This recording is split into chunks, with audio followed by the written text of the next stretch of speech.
For 10 years, Air Turquoise have been participating in the creation of the EN norm as part of the WG6 working group.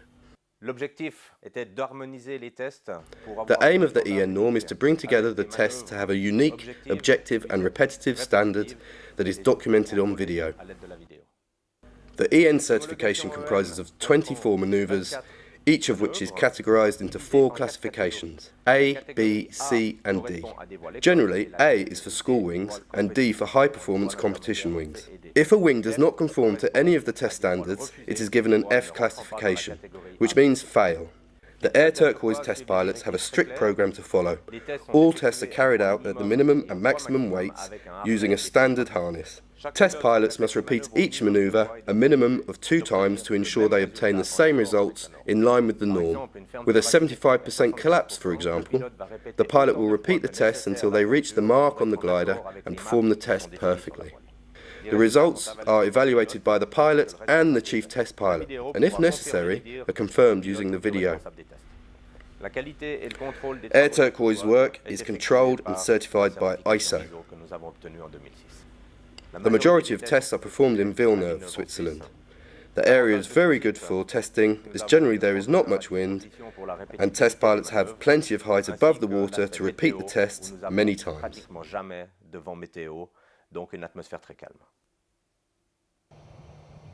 Alain Soler, I fly for EN certification with the gliders Ream Medium at the maximum weight, 105 kilos. The glider 4 risers, dedicated system for big gears.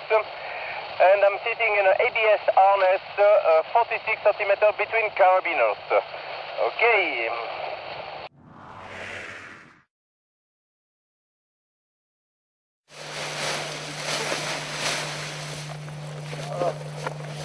This test is to evaluate the behaviour of a wing during takeoff and to find out if there is any undesirable characteristics.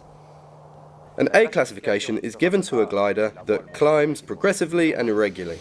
C classification is for gliders that have a tendency to overshoot the pilot, and a D classified glider is a wing that has a tendency to hang back.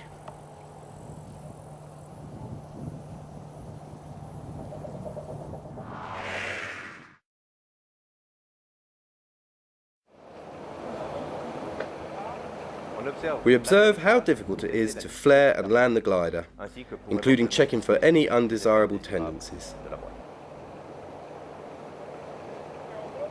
If there is no special landing technique required, then the classification will be A. If there is a special technique required, then the classification will be D.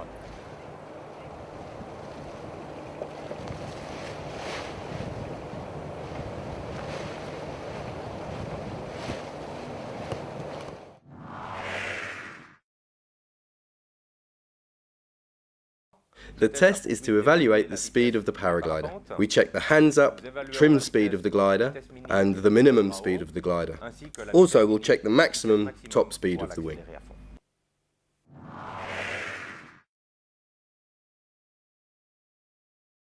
The pilot verifies the marks defined by the constructor on the brake lines. In 5 seconds, the brakes are symmetrically pulled to check the stall point. I will make the control movement test. Control movement. Okay, in 5 seconds I will check the mark of the manufacturer. I fix the riser on the left side, and in 5 seconds I go down. Okay. And 2, 3, 4, and 5, and the glider start to lose the flight. No problemo.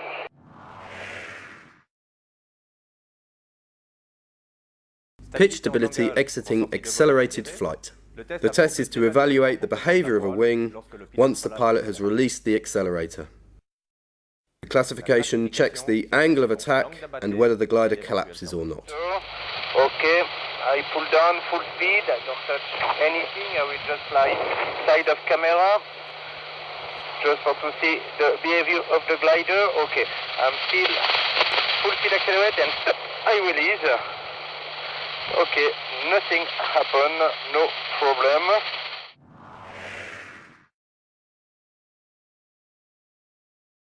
The test is to evaluate the behaviour of the glider during accelerated flight when the pilot pulls down 25% of the brake commands. Classification A is for a glider that does not collapse, and if a collapse does occur, then it fails. Pitch stability operating control during accelerated flight, okay, and now I pull down at 25% of brake range, stop. And the glider is stable, no problem.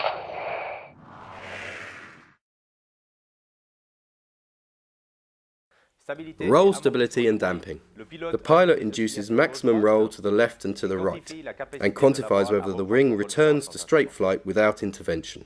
If the wing returns to straight flight quickly, then it is given an A. In the case of a wing that continues in roll, or the roll is amplified, then the wing is failed. Okay, the glider is stabilized, fly straight. Okay, I go. Stop. One time. Stop. And I wait until the glider will recover the normal flight. Okay. The oscillation is reducing very fast. Absolutely no problem.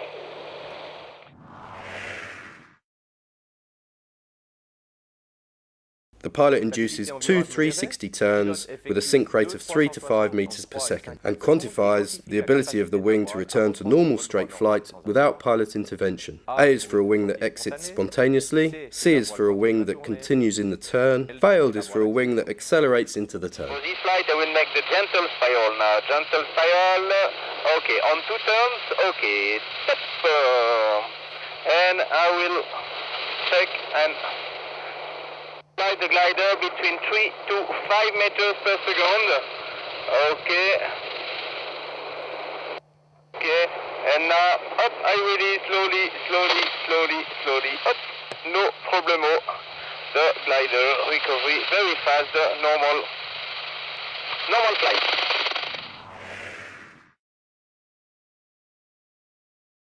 The objective of this manoeuvre is to quantify the sync rate of a glider after 2 360-degree turns. Up to 14 meters per second, then the glider is an A, and if wing passes 14 meters per second, it is B. And I go on the right side. Okay, top. I pull down. Okay. One turn. Okay, and I release. And the glider recovery in the normal flight very fast, and I control the dive forward a little bit, and I pass easily 14 meters per second.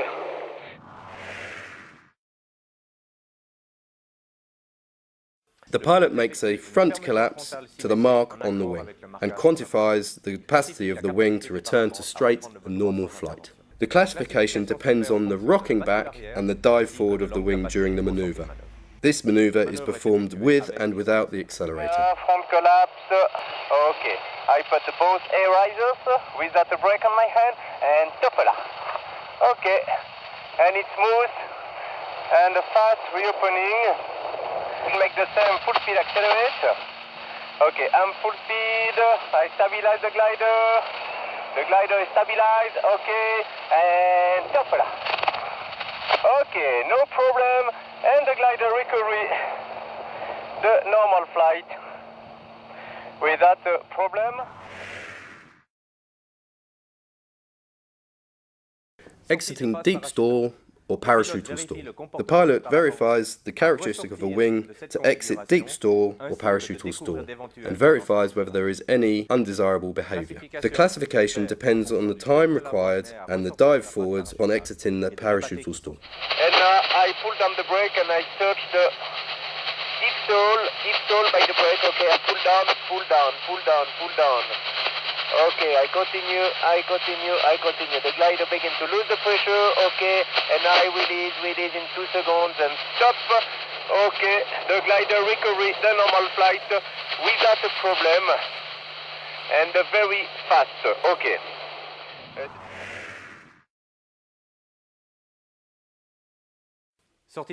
High angle of attack recovery.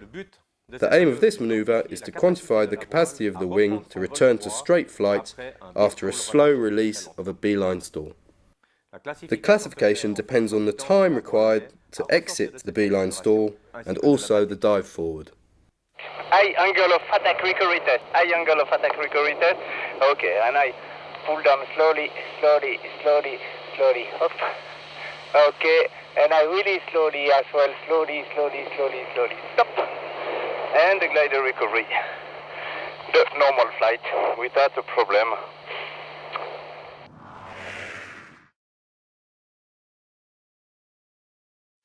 The pilot induces a stabilized full stall and assesses the wing's capacity to return to straight and normal flight. The classification depends on the rocking back movement during the entrance of full stall and the dive forward upon exit. On this axis for full stall, no problem.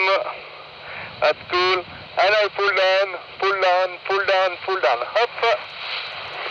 Super. And now reopening the span, and stop. Okay, no problem.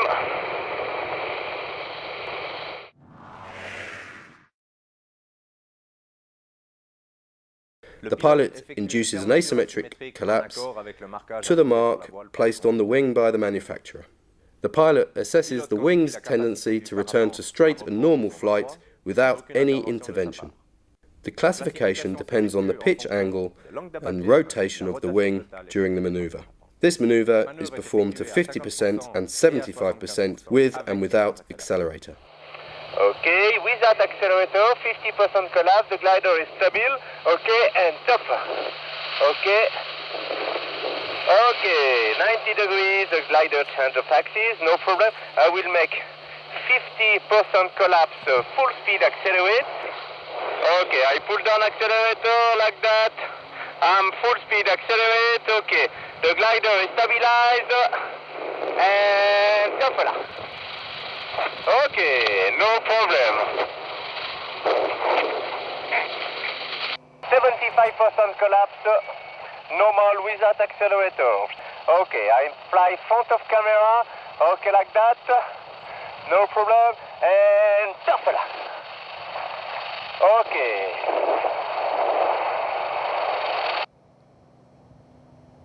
Now we'll pull down accelerator. Okay. Full speed accelerate. Okay.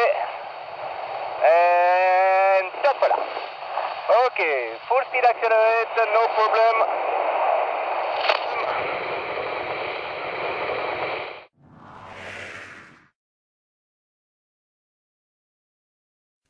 Directional control with a maintained asymmetric collapse. The pilot induces a maintained 50% asymmetric collapse. The aim of this maneuver is to see whether the wing will maintain a straight flight and be able to make a 180-degree turn in the opposite direction to the collapse in a period of 10 seconds. The classification depends on the brake range necessary to make such a turn.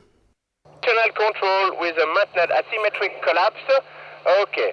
And I pull down 50%. Okay. I keep my axis like that. Okay. And now I will make in 10 seconds 180 degrees. Okay, perfect. That's cool. I'm on the 180 degrees. I release and we can see I have more than 50% brake range. No problem.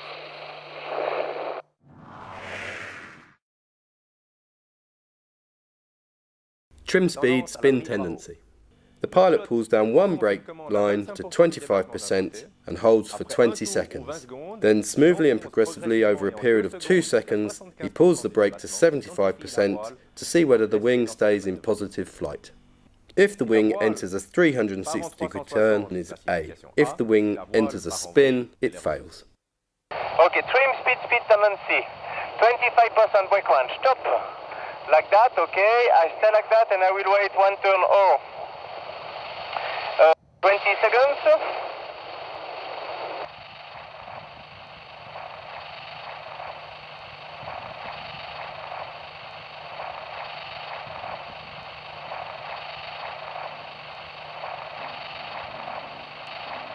Okay, and now in 2 seconds I will pull down at 75%.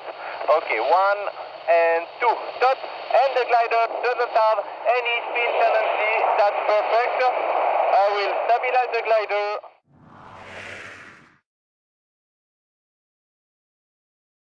low speed spin tendency. The pilot pulls down to 50% of the brake range, and in a period of 2 seconds pulls one brake to 75% to see whether the wing stays in positive flight.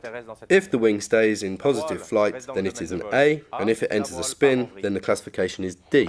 Okay, and now I will make the low speed spin tendency test. That means I will pull down at 50% of brake range. Okay, I'm at 50% of brake range, the glider is stabilized like that, okay, and I put down at 75, stop. And I wait until one turn, I stay stable on my harness, okay, and I check if the wingtip is still strong, if the glider can stay like that, perfect, it turn, I will wait one turn, the glider keep the normal flight, the wingtip is still in flight, okay, no problem, and I release now. That is perfect for this maneuver.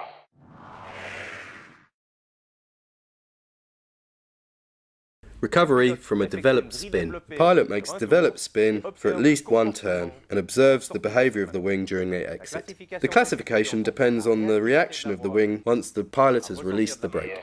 Now I will make the developed spin. Developed spin, okay. I pull down at 50% of brake range, 50% of brake range like that, okay, the glider is stabilized and top là. Okay, and I really slowly top.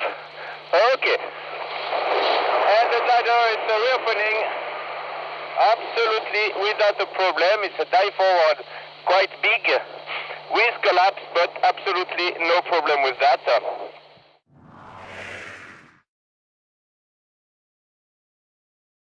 The pilot makes a beeline stall in accordance with the instructions given in the wing's manual.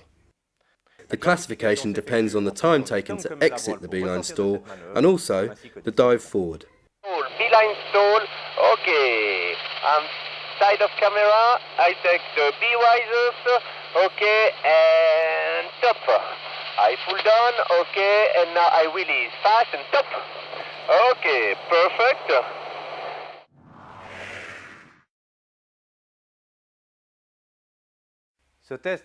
This test is to verify the behaviour of a wing during big ears. The pilot looks at the behaviour of the wing during big ears and also the time taken to open completely. Big ears without accelerator, just by the delicate system, lock. Okay, and I release now, and top.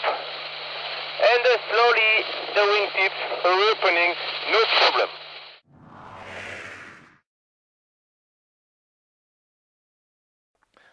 This test is to see the behaviour of a wing with big ears and accelerator.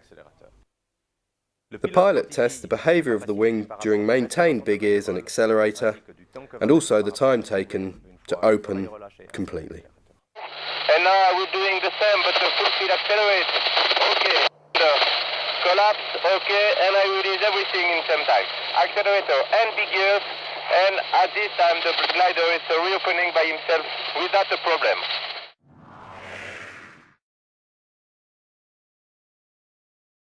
Exiting a steep spiral.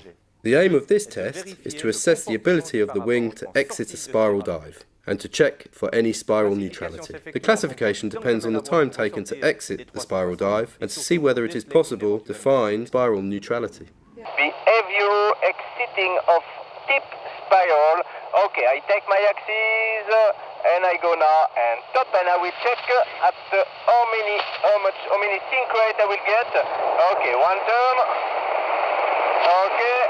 Okay, the twin release, hoppala. And the glider recovery straight and fast without any neutrality spiral tendency. That's perfect. That's cool.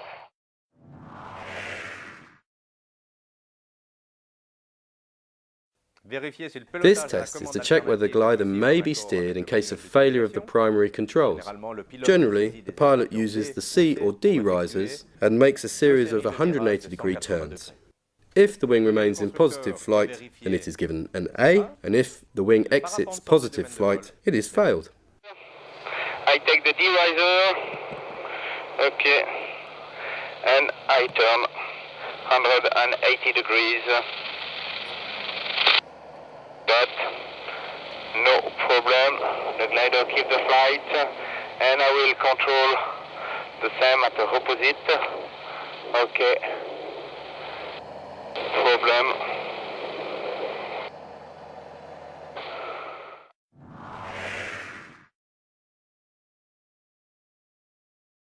If the manufacturer defines a special procedure or other flight configuration, then this will be tested. At the end of each test flight, the pilot fills out a certification report. Once all the tests are completed, the final grade is given to the wing. For full certification, there are, however, additional mechanical tests. This is split into 3 phases. First, there is the shock test. The glider is held up with tension in the lines, and a shock of 1 ton is imparted on the wing, with the car travelling at 75 kilometers per hour. The second test is to evaluate the maximum load. The wing is stressed progressively to 8 times its normal maximum load, as defined by the manufacturer, for a period of at least 3 seconds. The third mechanical test is the line bending test. The lines will undergo a series of 5,000 bending cycles, and afterwards this line will be broken to define the maximum resistance of the glider.